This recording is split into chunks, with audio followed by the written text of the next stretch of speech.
মানুষ করতে। কাকিমার কথা শুনে পেতনি হাসি দিল আমার দিকে তাকিয়ে। মনে মনে বললাম, এমনিতেই কম জানে না, আরো শিখিয়ে দেয়। আপুর মুখে হাসি ফুটে উঠল। চাচু কি বলতে গিয়েও বলতে পারল না।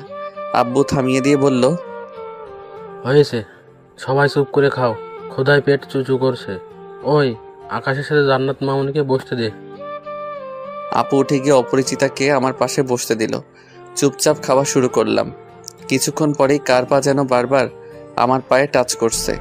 নিচে তাকিয়ে দেখি জান্নাত ইচ্ছে করে এমন করছে। মুখের দিকে তাকিয়ে দেখি মুখখানা পেতনির মতো যেন করে আমার দিকে তাকিয়ে রইল।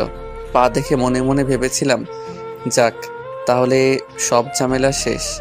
তাই মুখের দিকে যখন তাকাতে যাব, সেটা বুঝেই যেন পেতনির মতো করে রেখেছে। কি মেরে বাবা! খাওয়া শেষ না হতেই জান্নাতের বান্ধবীরা দেখতে আসলো জান্নাতকে। জান্নাতের সাথে সেদিন দেখা সেই মেয়েটিকেও দেখলাম। যাক তাহলে যদি কিছু বলতে পারি। জান্নাতের 5 বান্ধবী আসলো। সবার সাথেই কুশল বিনিময় করলাম, সবার খোঁজ খবর নিলাম। সেখানে ফর্সা করে একটা মেয়ে ছিল। আমাকে দুলাভাই ডেকে হাত মেলাতেই হাত বাড়িয়ে দিল। ভদ্রতার জন্য আমিও হাত বাড়িয়ে দিলাম। যদিও কখনো কোনো মেয়ের সাথে তেমনভাবে কথাও বলা হয়নি কখনো। হাত ধরে জান্নাতের দিকে তাকিয়ে বুঝলাম অনেক বড় কিছু একটা হতে চলেছে। জান্নাত আমার দিকে রাগী চোখে তাকিয়ে ওর বান্ধবীদের বলল, তোরা বস, আমি চা করে নিয়ে আসি। যাওয়ার আগে তার বান্ধবীর দিকে তাকিয়ে বলল, যেভাবে ধরে আছিস যেন চুম্বকের মতো আমার বরের কাছে আসতে চাইছিস। হাতটা এখন ছাড়। জান্নাতের কথা শুনে আমি কিছুটা লজ্জা পেয়ে মাথা নিচু করে ফেললাম। তখন তার বান্ধবী বলল, কেন, ভাগ নিলে কি কম পড়বে? ভুলেও ওই কথা বলবি না, কখনোই ভাগ দিব না। আমার দিকে তাকিয়ে বলল, ওই উপরে আসতে একটু কাজ আছে, তোরা বস, আমি চা করে নিয়ে আসি। জান্নাতের কথা শুনে রুমে আসতেই সেই ফুলদানি হাতে নিয়ে বলল, ওই তো সমস্যা কি? জান্নাতের দিকে তাকিয়ে দেখি আমার দিকে তাকিয়ে আছে। চোখের পাতা ফেলারও নাম নেই। জান্নাতের কথা শুনে যতটা না অবাক হলাম, তার থেকে বেশি ভয় পেলাম তার হাতে ফুলদানি দেখে। আবার কি না কি করে বসে। জান্নাতের দিকে ভয়ে ভয়ে তাকিয়ে বললাম, আমি আবার কি করলাম? কি করিস নাই মানে? সুন্দরী মাইয়া দেখলেই কি হাত ধরতে মন চায়? রাগে চোখ মুখ লাল করে বলল। জান্নাতের কথা শুনে এতক্ষণে রহস্য বুঝতে পারলাম। ওর বান্ধবীর হাত ধরার জন্যই এমন করছে। আমার কথার উত্তর দিস না কেন? আমি কি ইচ্ছে করে হাত ধরলাম? আপনার বান্ধবী তো হাত বাড়িয়ে দিল। আমার কথা শুনে জান্নাত প্রচণ্ড রেগে গেল। ফুলদানি দিয়ে মাথায় বাড়ি দিতে গিয়েও আবার কি মনে করে আঘাত করলো না। ফুলদানি রেখে আমার কলার ধরে মুখ কাছে এনে বলল, ওই বেটা, হাত বাড়িয়ে দিতে বললেই কি তুই ধরতে দিবি? আর তো কারো হাত ধরিস না, ওই সুন্দরী দেখে কি তোর হাত ধরতে হবে? জান্নাতের কথা শুনে কি বলবো বুঝতে পারছি না। কোনো মেয়ে এতটা কাছে এসে কথা বলছে। হঠাৎ কলার ছেড়ে দিয়ে বলল, কাল থেকে বিয়ে হয়েছে, এখনো আমার হাত একবারও ধরতে ইচ্ছে হলো না। আমার সুন্দরী বান্ধবী না আসতেই ওর হাত ধরে নিয়েছে। আর ধরবে নাই বা কেন? বিয়ের আগেই অন্যজনকে ভালোবাসেন উনি। মনটা চায় মায়েরা ডিপ ফ্রিজে রেখে দিই। কথাগুলো বলেই এক ঝটকায় বেরিয়ে গেল। জান্নাতের এমন আচরণে আমি অবাক হয়ে গেলাম। নিজের কাছেই বড্ড খারাপ লাগছে। সেদিন যদি দেখে নিতাম তাহলে হয়তো এমনটা নাও হতে পারত। জান্নাতকে যেন আমি একটু বুঝতে পারছি না। একে আকাশে রোদের খেলা, আবার যেন মেঘের ছায়া। কখন কি হয় কি জানি। আনমনে দাঁড়িয়ে দাঁড়িয়ে কথাগুলো ভাবছিলাম। তখনই আমার শত্রু কোথায় থেকে এসেই বলল, কিরে, এমন দেবদাস সেজে দাঁড়িয়ে আছিস কেন? জান্নাতের বান্ধবীরা এসেছে, যা তাদের সাথে আড্ডা দে। আপুর কথা শুনে প্রচণ্ড রাগ উঠে যায়। এমনিতেই আসি প্যারার মাঝে, আর উনি আসছেন আরও মজা করতে। প্রচণ্ড রেগে গিয়ে বললাম, ওই তোর কি বেড়ানো শেষ হয় নাই? বিয়ে খাইতে আইসা বরকে নিয়ে কি ঘর জামাই থাকার ইচ্ছা? যা শ্বশুরবাড়ি যা।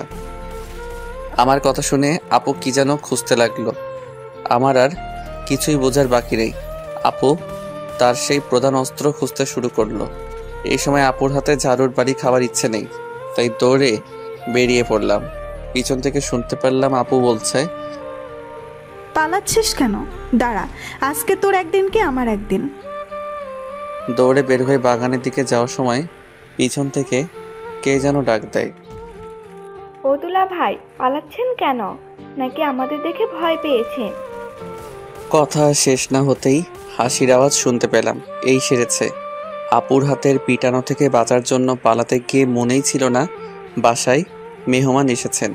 ধীরে সুস্থে স্বাভাবিক হয়ে তাদের দিকে এগিয়ে গেলাম। এমন একটা ভাব নিলাম যেন কিছুই হয়নি।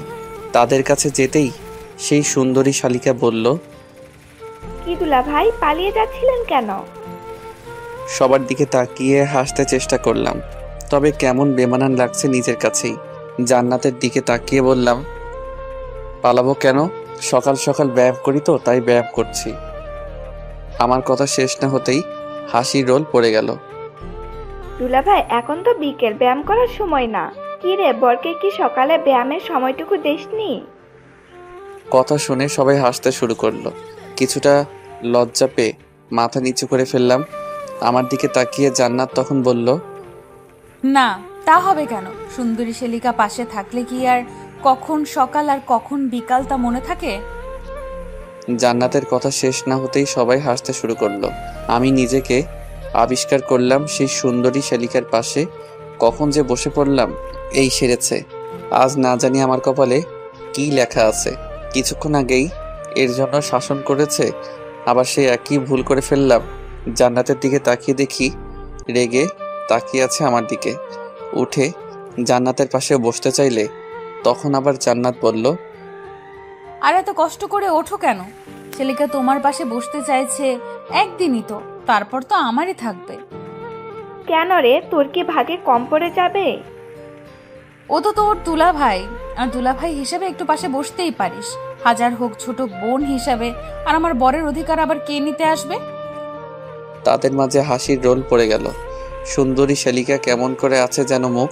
এক নজর দেখেই মাথা নিচু করে ফেললাম। তাদের মাঝে আমি যেন এক সার্কাস বসে আছি। হঠাৎ করেই আদরের ভাগ্নিটা কোথা থেকে যেন উদয় হলো।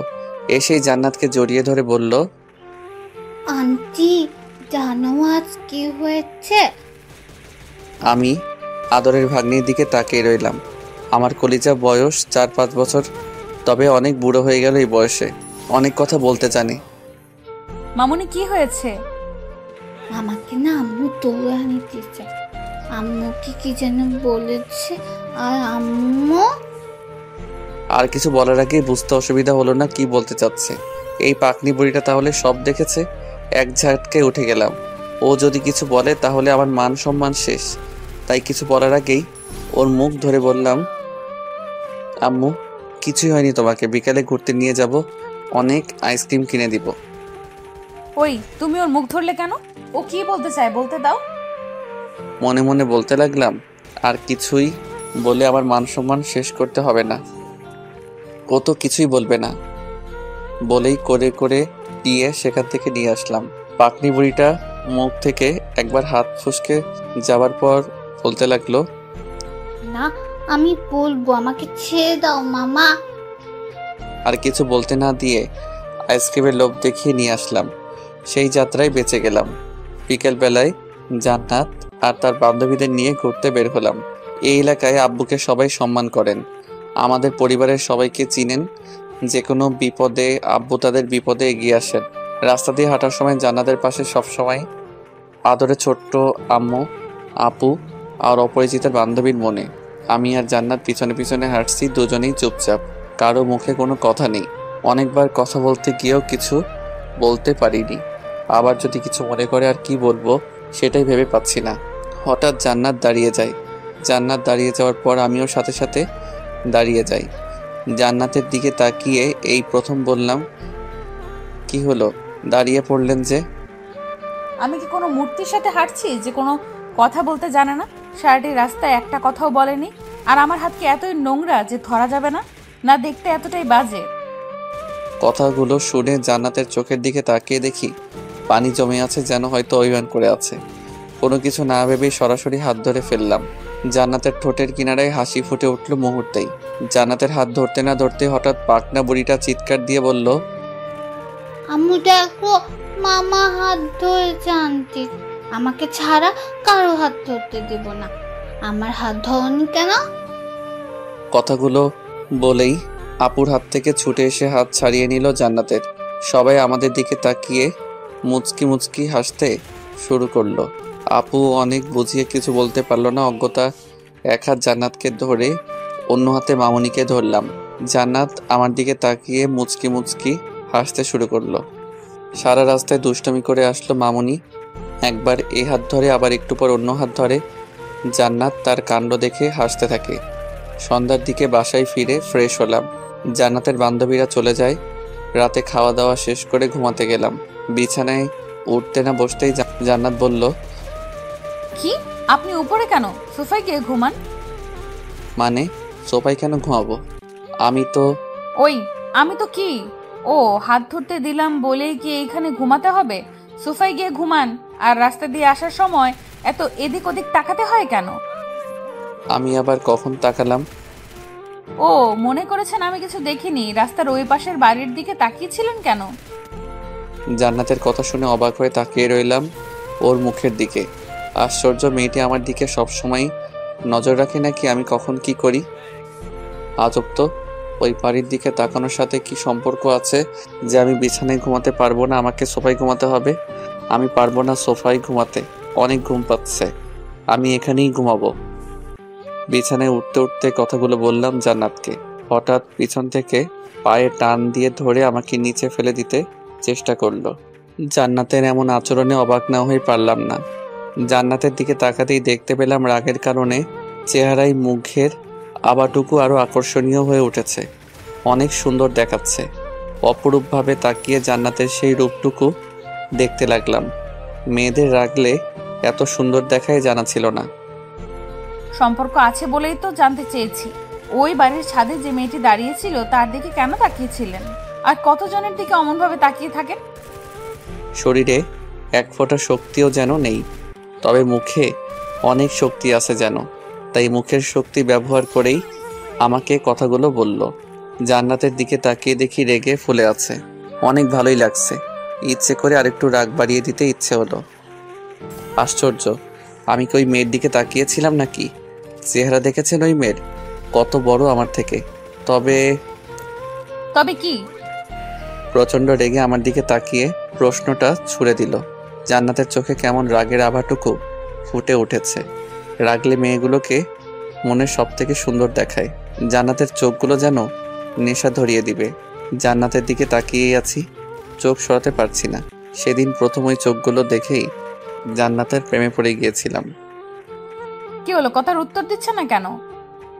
হঠাৎ জান্নাতের ধমক শুনে বাস্তব জগতে যেন ফিরে আসলাম। এখন কিছু বলতে পারবো না, ঘুম পাচ্ছে, কাল সকালে বলবো। কথাগুলো বলেই ঘুমানোর জন্য ফিরে তাকালাম। হঠাৎ হুঙ্কার দিয়ে উঠল, আমার কথার উত্তর না দিলে এখন তোর মাথা ফাটিয়ে দিব। তবে কি ওই বাড়িতে আর কি, ওই বাড়িতে সুন্দর একটা মেয়ে আছে, অনেক ভালোই লাগে। মাঝে মাঝে আমার সাথে কথা বলে। তাকিয়েছিলাম যদি ছাদে দেখতে পাই। এখন ঘুমাবো, ডিস্টার্ব করবেন না তো? প্রচণ্ড বিরক্ত ভাব নিয়ে জান্নাতের দিকে তাকিয়ে কথাগুলো বললাম। আমার কথা শুনে জান্নাত কেমন জানি চুপ হয়ে গেল। কোনো সাড়া শব্দ পাচ্ছি না। মনের মাঝে কেমন সন্দেহ হলো। এই কয়েক ঘন্টায়